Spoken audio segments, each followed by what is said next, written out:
ನಮಸ್ಕಾರ. ಜಯಧ್ವನಿ ಕಾರ್ಯಕ್ರಮಕ್ಕೆ ಸ್ವಾಗತ.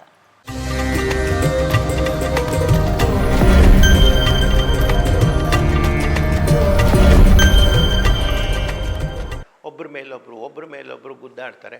ಈ ಗುದ್ದಾಟದಲ್ಲಿ ಅಂತಿಮವಾಗಿ ಹಿಡಂಬನನ್ನು ಭೀಮ ಸಾಯಿಸ್ತಾನೆ. ಮೊದಲೇ ಹೇಳಿದ್ದೆ, ಈ 5 ಜನದಲ್ಲಿ ಯಾರೊಬ್ಬರು ಇನ್ನೊಬ್ಬರನ್ನ ಕೊಂದರೆ ಇನ್ನು 3 ಜನನ್ನು ಇವರೇ ಕೊಲ್ಲಬೇಕು ಅಂತ ಒಂದು ನಿಯಮ ಇದೆ.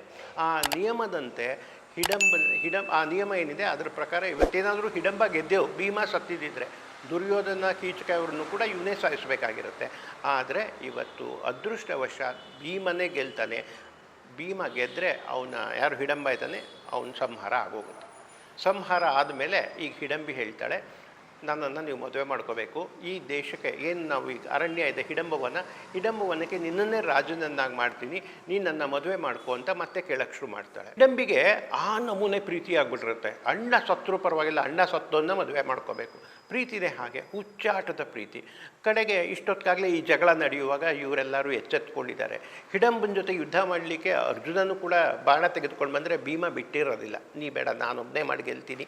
ಯಾಕೆಂದರೆ ಭೀಮನಿಗೆ ಇವತ್ತಿನವರೆಗೂ ಯುದ್ಧ ವಿದ್ಯೆಗಳನ್ನು ಕಲ್ತಿರ್ತಾನೆ ಹೊರತು ಸರಿ ಸಮಾನ ಹೋರಾಟ ಮಾಡುವಂತಹ ಬಲಿಷ್ಠರು ಒಬ್ಬರು ಸಿಕ್ಕಿರೋದಿಲ್ಲ. ಇದೇ ಅವನಿಗೆ ಮೊದಲನೇ ಯುದ್ಧ.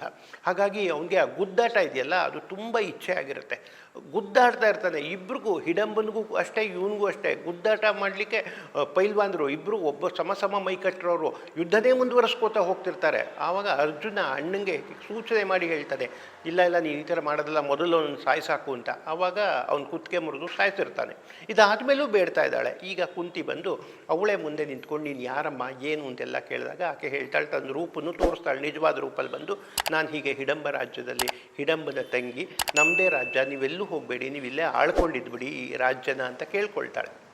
ಆದರೆ ಕುಂತಿ ಹೇಳ್ತಾಳೆ, ಅವಳಿಗೆ ಗೊತ್ತಿರುತ್ತೆ ಇದೆಲ್ಲ ಆಗದೇ ಇರೋದು. ನಾವು ಆರ್ಯರ ಏನು ಗುಂಪಿದೆ ಆ ಗುಂಪನ್ನು ಬಿಟ್ಟು ರಾಕ್ಷಸರ ನಡುವೆ ಇರೋದಕ್ಕಲ್ಲ, ಹಸ್ತಿನಾವತಿನ ಆಳಕ್ಕೋಸ್ಕರ ನನ್ನ ಮಕ್ಕಳನ್ನ ಎತ್ತಿರೋದು. ಅವ್ರನ್ನ ನಾನು ಇಲ್ಲೇ ರಾಜರನ್ನಾಗಿ ಮಾಡಿಬಿಡೋಕ್ಕೆ ಸಾಧ್ಯ ಇಲ್ಲ. ಆದರೆ ನಮಗೆ ತಲೆ ಮರೆಸ್ಕೊಳ್ಳೋಕ್ಕೆ ಅವಕಾಶ ಬೇಕು. ಆ ಅವಕಾಶ ಇಲ್ಲಿ ಸಿಗುತ್ತಾ, ಸಾಕು ಅಂತ ಹೇಳಿಬಿಟ್ಟು ಒಪ್ಕೊಳ್ತಾಳೆ. ಅವಳೇ ಮುಂದೆ ನಿಂತು ಅಲ್ಲೇ ಕಾಡು ಹೂವಿನ ಹಾರಗಳನ್ನು ಕಟ್ಟಿ ಮಗನಿಗೂ ಮತ್ತು ಹಿಡಂಬಿಗೂ ಒಂದು ಗಾಂಧರ್ವ ವಿವಾಹ ಮಾಡ್ತಾರೆ. ಮದುವೆ ಆಗುತ್ತೆ. ಮದುವೆ ಆದಮೇಲೆ ಎಲ್ಲರಿಗೂ ಮರಗಳ ಮೇಲೆ ಇವರು 3 ಜನ ಅಣ್ಣ ತಮ್ಮದಿರು, ಆಮೇಲೆ ಕುಂತಿ 4 ಜನ ಅಣ್ಣ ತಮ್ಮಂದಿರು, ಕುಂತಿ, ಇವ್ರಿಗೆಲ್ಲರಿಗೂ ಮನೆಗಳು ಕಟ್ಟಿಕೊಟ್ಟು ಅಲ್ಲಿಗೆ ಅವ್ರ ಭೋಜನದ ವ್ಯವಸ್ಥೆ ಎಲ್ಲ ಮಾಡಿ ಇವರಿಬ್ಬರು ಮಾತ್ರ ಮದುವೆ ಮಾಡ್ಕೊಂಡಿದ್ದಾರಲ್ಲ, ಯಾರು ಹಿಡಂಬಿ ಮತ್ತು ಭೀಮ, ಇವರು ಬೇರೆದೊಂದು ಗೂಡಲ್ಲಿ ಹಿಡಂಬಿ ಸಂಸಾರ ಈ ಕಾಡಲ್ಲಿ ನಡೀತಾ ಇದೆ. ಅಂದ್ರೆ ಹಿಡಿಂಬೆ ಒಬ್ಳು ರಾಕ್ಷಸಿ ಅಂತ ಗೊತ್ತಿದ್ದು ಕೂಡ ಅವ್ರ ಅಮ್ಮ ಮದುವೆ ಮಾಡ್ತಾರೆ. ಅದು 1 ವರ್ಷದ ಅವಧಿಯನ್ನ ತೆಗೆದುಕೊಂಡು ಮದುವೆ ಮಾಡಿದ್ದಾರೆ. ಬೇರೆಯವರೆಲ್ಲ ಸಮ್ಮತಿ ಹೇಗಿತ್ತು? ಇಲ್ಲಿ ಸಮ್ಮತಿಯ ಪ್ರಶ್ನೆ ಬರುವುದೇ ಇಲ್ಲ. ಯಾಕೆ ಅಂದರೆ ಇಲ್ಲಿ ಏನಾಗಿದೆ ಗೊತ್ತಾ, ಇವರು ದುರ್ಯೋಧನನ ಸೇವಕರು ಅಥವಾ ದುರ್ಯೋಧನನ ಕಡೆಯವರು ಇವರನ್ನ ಕೊಲೆ ಮಾಡಲಿ ಕಟ್ಟಿಸ್ಕೊಂಡು ಬರ್ತಾ ಇದ್ದಾರೆ. ಇವಾಗ ನಿಮಗೆ ಬಲವಾದ ಒಂದು ರಕ್ಷಣೆ ಬೇಕು, ಒಂದು ಕಾವಲು ಬೇಕು. ಹೌದಾ? ಹೌದು, ಕಾವಲು ಬೇಕು. ಆ ಕಾವಲು ಎಲ್ಲಿ ಸಿಗುತ್ತೆ? ಹುಡುಕೊಂಡು ಬಂದಿದ್ದಾರೆ ಇವರು. ಓಡಿ ಬಂದವರು. ಒಂದು ಸಣ್ಣ ಸುಳುವು ಸಿಕ್ಕಿದ್ರು ದುರ್ಯೋಧನ ಕಡೆಯವರು ಬಂದು ನಮ್ಮನ್ನು ಕೊಂದು ಬಿಡ್ತಾರೆ. ಏನಾದ್ರು ಇವರೆಲ್ಲ ಶೂರ್ರೇನೆ, ಆದರೆ ಏನಾದ್ರು ಸಂಚು ಮಾಡಿ ಕೊಲ್ಬೋದು, ಗೊತ್ತಿಲ್ಲ. ಇದರಿಂದ ತಪ್ಪಿಸ್ಕೊಂಡು ಹೋಗ್ತಾ ಇದ್ದಾರೆ. ಈಗ ಅವ್ರಿಗೆ ಆಶ್ರಯ ಬೇಕಾಗಿದೆ. ಕಾಡಲ್ಲಿ ಅಲ್ದು ಸಾಕಾಗಿದ್ದಾರೆ. ಇಂಥ ಸಂದರ್ಭದಲ್ಲಿ ಇವಳು ಕೇಳ್ತಾ ಇರೋ ಹಾಗೆ ಮದುವೆ ಮಾಡೋದು, 1 ವರ್ಷದ ಅವಧಿಗೆ ಮದುವೆ ಮಾಡ್ಕೊಡೋದು. 1 ವರ್ಷ ಆದಮೇಲೆ ಬಿಟ್ಕೊಟ್ಬಿಡ್ಬೇಕು, ನಾವಿಲ್ಲಿ ಇರೋದಿಲ್ಲ, 1 ವರ್ಷದ ಅವಧಿಗೆ ನೀನು ಮದುವೆ ಮಾಡ್ಕೋಬೇಕು ಅಂತೇಳಿ ಮದುವೆನೂ ಮಾಡಿದ್ರು. ಮದುವೆ ಆದಮೇಲೆ ಅಲ್ಲೇ ನಾ ಹೇಳಿದೆ ಆಗಲೇ, ಕಾಡಲ್ಲಿ ಹೂ ಸಿಗುತ್ತಲ್ಲ, ಆ ಹೂಗಳನ್ನೇ ತಂದು ಹಾರ ಮಾಡಿ ಹಾಕಿದ್ರು, ಮದುವೆ ಆಗೋಯ್ತು. ಅದಾದಮೇಲೆ ಮರದ ಮೇಲ್ಗಡೆ ಒಂದು ಗೂಡು ಅಂತ ಹೇಳೋದು ತಪ್ಪಾಗುತ್ತೆ, ಮನೆಗಳು ಕಟ್ಟಿರ್ತಾರೆ. ಹೇಗೆಂದರೆ ಮರದ ಮೇಲೆ ಅಟ್ಟಣೆಗಳನ್ನು ಹಾಕಿಬಿಟ್ಟು ಅದರ ಮೇಲೆ ಒಂದು ಇದರಲ್ಲಿ ಮನೆ ಕಟ್ಟಿದ್ದಾರೆ, ಗೂಡುಗಳು. ಅದರಲ್ಲಿ ಉಳಿದವರೆಲ್ಲ ವಾಸ ಮಾಡ್ತಾರೆ. ಇವ್ರಿಗೆ ಒಂದು ಬೇರೆ ಆದಂಥ ಒಂದು ಮನೆ ಇದೆ, ಗಂಡ ಹೆಂಡ್ತಿದ್ದಾರೆ. ಇವ್ರು ಇಲ್ಲಿ ಸಂಸಾರ ಮಾಡ್ತಾರೆ. ತುಂಬ ಚಂದದ ಸಂಸಾರ ಇದು. 1 ವರ್ಷ ಆದರೂ ಕೂಡ ಮೊದಲಿಗೆ ಭೀಮ ತುಂಬ ಅಂತಃಕರಣ ಇರುವಂತಹ ಜೀವಿ. ಹೆಣ್ಣು ಯಾವಾಗಲೂ ಅಂತಹ ಅಂತಃಕರಣ ಇರುವಂತಹ ಜೀವಿಯನ್ನು ತುಂಬ ಮೆಚ್ಚುತ್ತಾಳೆ.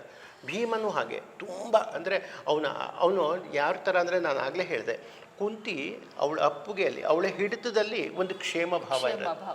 ಆ ಕ್ಷೇಮ ಭಾವ ಇವನ ಅಪ್ಪಿಗೆಯಲ್ಲಿರುತ್ತೆ. ಹಾಗಾಗಿ ಇವಳು ಕೂಡ ಅದನ್ನು ತುಂಬ ಮೆಚ್ಕೊಂಡಿರ್ತಾಳೆ. ಹಾಗಾಗಿ ಸಂಸಾರ ನಡೀತಾ ಇದೆ. ಮಕ್ಕಳು ಆಗುತ್ತಾ ಹೇಳ್ತೀನಿ. ಸಂಸಾರ ನಡೀತಿದೆ. ಇದೇ ನಡುವೆ ಸದ್ಯೋಜಾತ ಗರ್ಭದಲ್ಲಿ ಹಿಡಂಬಿಗೆ ಒಂದು ಮಗು ಆಗುತ್ತೆ. ಆ ಮಗುನೇ ಘಟೋದ್ಗಜ. ಸದ್ಯೋಜಾತ ಅಂದರೆ ಗಂಡು ಹೆಣ್ಣು ಒಟ್ಟು ಸೇರ್ತಾರೆ. ಸೇರಿದ್ರೆ ಹಿಂದೆಲೇ ಒಂದು ಮಗು ತಾಯಿ ಗರ್ಭದಿಂದ ಹೊರಗಡೆ ಬಂದುಬಿಡುತ್ತೆ. ಬಂದು ಬೆಳೆದ ಆ ಕ್ಷಣಕ್ಕೆ ಬೆಳೆದು ದೊಡ್ಡವನಾಗಿ ನಿಂತ್ಕೊತಾನೆ. ಇದು ಸದ್ಯೋಜಾತ ಗರ್ಭ. ಈ ಸದ್ಯೋಜಾತ ಗರ್ಭದಲ್ಲಿ ಘಟೋದ್ಗಜ ಅನ್ನುವಂಥ ಒಬ್ಬ ಮಗ ಹುಟ್ಟುತ್ತಾನೆ. ಈ ಮಗ ಹುಟ್ಟಿದ ಮೇಲೆ ಈ ಸಮಯಕ್ಕೆ 1 ವರ್ಷದ ಅವಧಿ ಕಳೆದಿರುತ್ತೆ. ಹಾಗಾಗಿ ಕುಂತಿ ಹೇಳ್ತಾಳೆ, ನೋಡಮ್ಮ ನಾನು ನಿನಗೆ ಕೊಟ್ಟಿದ್ದು ಇದು. ಇಷ್ಟೊತ್ತಾಗಲೇ ಕುಂತಿಗೆ ಬೇಜಾರು ಬಂದುಬಿಟ್ಟಿದೆ. ಎಷ್ಟು ದಿವಸ ಅಂತ ಹೀಗೆ ನಾವು ಮುಚ್ಚಿಟ್ಕೊಂಡಿರೋದು. ನಾವು ಆರ್ಯರು ಹೀಗೆ ರಾಕ್ಷಸರ ನಡುವೆ ಅಲ್ಲ, ರಾಕ್ಷಸರ ನಡುವೆ ಗುಟ್ಟಾಗಿ ಬದುಕೋದಾಗೆ. ಆಮೇಲೆ ಕುಂತಿಯ ಕೆಚ್ಚು ಎಷ್ಟಿದೆ ಅಂದರೆ, ನಾನು ಮಕ್ಕಳನ್ನ ಹಡ್ದಿರೋದು ಈ ಥರ ಮುಚ್ಕೊಂಡಿರೋದಕ್ಕಲ್ಲ, ಅವ್ರನ್ನ ಹಡ್ದಿರೋದೇ ಹೋರಾಡಕ್ಕಲ್ಲ, ಯುದ್ಧ ಮಾಡೋದಂದೇ ಅಲ್ಲ, ರಾಜ್ಯ ಆಳಬೇಕು. ನನ್ನ ಮಕ್ಕಳನ್ನ ಹಡ್ದಿರೋದೇ ರಾಜ್ಯ ಆಳಕ್ಕೆ. ಅಂತಹ ಕೆಚ್ಚಿರೋ ತಾಯಿ ಅವಳು. ಅದಕ್ಕೋಸ್ಕರ ಅವತ್ತು ಗಂಡನ ಎದುರುಗಡೆ ತನ್ನ ವಿವಾಹ ಪೂರ್ವ ಸಂಬಂಧದ ಬಗ್ಗೆನೂ ಮಗುವಿನ ಬಗ್ಗೆನೂ ಹೇಳಿ, ಮಂತ್ರದ ಬಗ್ಗೆನೂ ಹೇಳಿ ಮಕ್ಕಳನ್ನು ಹಡ್ದಿದ್ದಾಳೆ. ರಾಜ್ಯ ಪಡ್ಕೊಳ್ಳೇಬೇಕು, ರಾಜ್ಯ ನಂದು, ನನ್ನ ಮಕ್ಕಳಿಗೆ ಸೇರಬೇಕು ಅನ್ನುವಂಥ ಹಠ ಇಟ್ಕೊಂಡು ಬಂದಿದ್ದಾಳೆ ಇವತ್ತಿಲ್ಲಿಗೆ. ಹಾಗಾಗಿ ಇದೇನಾಗಿದೆ ಅಂದರೆ, ಹೋಗ್ಬಿಟ್ಟು ಅವಳಿಗೆ ಬಿಡೋಕೆ ಇಷ್ಟ ಇಲ್ಲ ಹಿಡಂಬಿಗೆ. ಆದರೆ ಅವಧಿ ಮುಗಿದೋಯ್ತು. ಷರತ್ತಿನ ಮದುವೆ, ಅವಧಿ ಮುಗಿದೋಯ್ತು. ಔತಣ ಮಾಡ್ತಾಳೆ, ಬೇಡ್ಕೋತಾಳೆ, ಕುಂತಿಯನ್ನು ಕಾಲು ಹಿಡಿದು ಬೇಡ್ಕೋತಾಳೆ, ಕಳಿಸ್ಕೊಡಲ್ಲ. ನೊಬ್ಬನ್ನಾರೋ ಬಿಟ್ಟೋಗಿಲ್ಲ, ನಾನು ಜೊತೆಗೆ ಬರೋಕ್ಕಾಗಲ್ಲ. ಯಾಕೆಂದರೆ ಈ ರಾಜ್ಯ ನಂದು, ನಾನು ಆಳಬೇಕಲ್ವ, ನಾನು ಬರೋ ಹಾಗಿಲ್ಲ. ನಾನು ಆಗಲೇ ಹೇಳಿದೆ, ಕುಂತಿ ಆ ಭೀಮನನ್ನು ಪಡೆದಿದ್ದೇನೆ 100 ಮಕ್ಕಳನ್ನ ಶಕ್ತಿ ಎದುರಿಸುವಂಥವನು ಬೇಕು. ಕೌರವರನ್ನ ಎದುರಿಸುವಂಥ ಪ್ರಬಲವಾದ ಬಲ ನನಗೊಂದು ಬೇಕು ಅನ್ನೋ ಕಾರಣಕ್ಕೆ ಎತ್ತಿದ್ದಾಳೆ. ಅವಳಿಗೂ ಅಂತರಂಗದಲ್ಲಿ ಕುಂತಿಗೂ ಕೂಡ ಎಷ್ಟು ಇಚ್ಛೆ ಇದೆ ಅಂದರೆ, ಅವರಿಬ್ಬರು ದಾಂಪತ್ಯದ ಬಗ್ಗೆ ತುಂಬ ಪ್ರೀತಿ ಇದೆ, ಗೌರವ ಇದೆ. ಇಲ್ಲಿ ಕುಂತಿ ಯೋಚನೆ ಮಾಡಿ, ಕುಂತಿ ದಾಂಪತ್ಯ ಜೀವನ ಕಂಡೋಳೇ ಅಲ್ಲ, ಮದುವೆ ಆಗ್ತಿದ್ದಾಗೆ ಎಲ್ಲ ಕಳ್ಕೊಂಡ್ಬಿಟ್ಟಿರ್ತಾಳೆ. ಈಗ ಅವಳಿಗೆ ಮಗ ಮತ್ತು ಸೊಸೆಯರ ದಾಂಪತ್ಯದ ಬಗ್ಗೆ ಗೊತ್ತಿದೆ, ಅದ್ರ ಬಗ್ಗೆ ಪ್ರೀತಿನೂ ಇದೆ. ಆದರೆ ಅದಕ್ಕಿಂತ ಹೆಚ್ಚಾಗಿ ಕರ್ತವ್ಯ ಇದೆ. ಆ ಕರ್ತವ್ಯಕ್ಕೋಸ್ಕರ ಭೀಮನನ್ನು ಬಿಡಿಸ್ಕೊಂಡು, ಹಿಡಂಬೆಯಿಂದ ಭೀಮನನ್ನು ಬಿಡಿಸ್ಕೊಂಡು ಕರ್ಕೊಂಡು ಹೊರಡ್ತಾರೆ. ಹೋದವರು ಏಕಚಕ್ರ ನಗರದಲ್ಲಿ ಹೇಗಿದೆ ಅಂದರೆ, ಒಂದು ಕುಂಬಾರರ ಮನೆ. ಅಲ್ಲಿ ಬಂದ್ಬಿಟ್ಟು 6 ಜನ ಬ್ರಾಹ್ಮಣ ವೇಷ ಹಾಕ್ಕೊಂಡಿದ್ದಾರೆ. ನಾವು ಬ್ರಾಹ್ಮಣರು, ಯಾಚಕರು, ಸುತ್ತ ಭಿಕ್ಷೆ ಮಾಡಿಕೊಂಡು ಬದುಕ್ತಾ ಇದ್ದೀವಿ ಅಂತ ಹೇಳಿಕೊಂಡು ಒಬ್ಬ ಕುಂಬಾರರ ಮನೆ ಕೊಟ್ಟಿಗೆ ಜಾಗ ಇರುತ್ತಲ್ಲ, ಆ ಜಾಗದಲ್ಲಿ ಆಶ್ರಯವನ್ನು ಕೇಳಿಕೊಂಡು ಅಲ್ಲಿ ಉಳ್ಕೊಂಡಿದ್ದಾರೆ. ಹೀಗೆ ಭಿಕ್ಷೆ ಎತ್ಕೊಂಡು ಬಂದು ಜೀವನ ನಡೆಸ್ತಾ ಏಕಚಕ್ರ ನಗರದಲ್ಲಿ ಪಾಂಡವರು ಕುಂತಿಯ ಜೊತೆಗೆ ಉಳ್ಕೊಂಡಿದ್ದಾರೆ.